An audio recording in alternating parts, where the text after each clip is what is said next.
শিৱসাগৰত নিশা ৫ যুৱতীয়ে চলালে তাণ্ডৱ। আৰক্ষীৰ নিয়মীয়া টহলৰ অভাৱৰ বাবে নগৰতো বৃদ্ধি হৈছে অপৰাধ। ৫ যুৱতীয়ে লক্ষ্য কৰি ল'লে এজন যুৱকক। শিৱসাগৰৰ হাস্পতাল ৰোডৰ ষ্টাইল বজাৰৰ সন্মুখত সংঘটিত ঘটনাক লৈ উত্তপ্ত পৰিস্থিতি। নিশাই শিৱসাগৰ আৰক্ষীয়ে আটক কৰে ৩ যুৱতীক। ঘটনা সন্দৰ্ভত আৰক্ষীৰ তদন্ত অব্যাহত।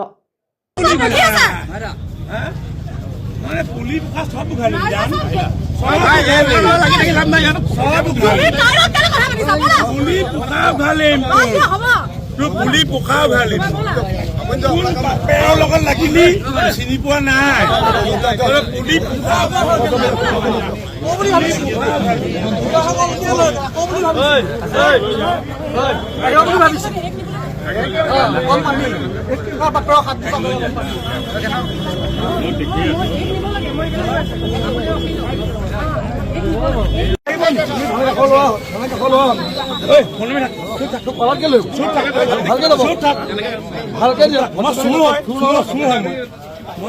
ৰাইজৰ মন্তব্য এটা লওক। যদি এইখিনি ভিজুৱেল ল'ব দিয়ক। ল'ম 2 মিনিট।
মই ঘৰতে আছিলো, ফোন এটা আহিলে যে এনেকে কাজিয়াখন হৈছে মোৰ ভনীজনীৰ লগত।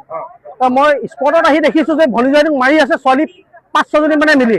পুৰা মদ খাই এনে ড্ৰাগছৰ আসক্ত নাজানো, ইমানে বেয়াকে পিটিছে। মই কথাটো তাৰপৰা ৰাইজৰ ওচৰত সুধিব গৈছিলে, সেই ৫টা ল'ৰাটোক যে পিটি আছে তাক কাজিয়াখন এৰাব যাওঁতে তই কেলে এৰুৱাবি বুলি ভনীজনীটো মাৰি মুখখন ফালি দিলে এই ছোৱালী 5জনীয়ে। তাৰপৰা চেল্ফ ডিফেন্সতো সি হাত দিব ন, সেইটো লৈ উৎপাত।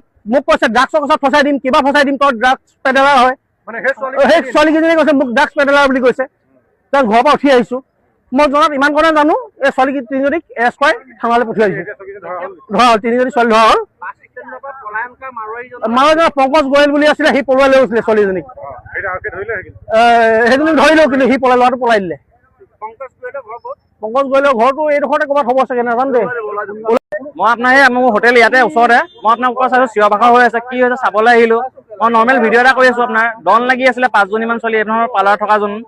মই তো ভিডিঅ' কৰি আছো, সিহঁতৰ মাজত ডন লগা লাগি হৈছে। মোক মই ভিডিঅ'টো কেলে কৰিছো, মোবাইল এজনী ছোৱালীৰ মাজত কাঢ়ি এই চব ডিছপ্লেখন বেগখন দলিয়াই দিলে মোবাইলটো মোৰ ভিডিঅ' কৰাৰ কাৰণে অকল ছোৱালীকেইজনী। আৰু ছোৱালীকেইজনী আপোনাৰ নিচাত আছে, মানে দেখিলে ধৰাব পাৰি ন। এই চব নিজে চাই লওক, মোবাইলটো অৱস্থা মোৰ ভাঙি দিলে।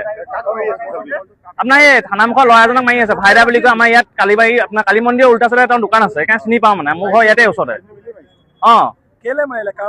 তেওঁ আপোনাৰ ডন এখন, মই অহাৰ আগতে মানে ল'ৰা আৰু এটা আছিলে, তেওঁক মাৰি আছিলে ছোৱালীকেইজনী মিলি। তেওঁলোক মাজত ৰখাব গৈ ভাইদাই ৰখাব গ'লে, তেওঁ কেলে ৰখাব বুলি কয়, তেওঁকো মাৰিলে। শিৱসাগৰৰ পৰা ফাৰহান লস্কৰৰ ৰিপৰ্ট, আছাম ৰিপৰ্টছ লাইভ।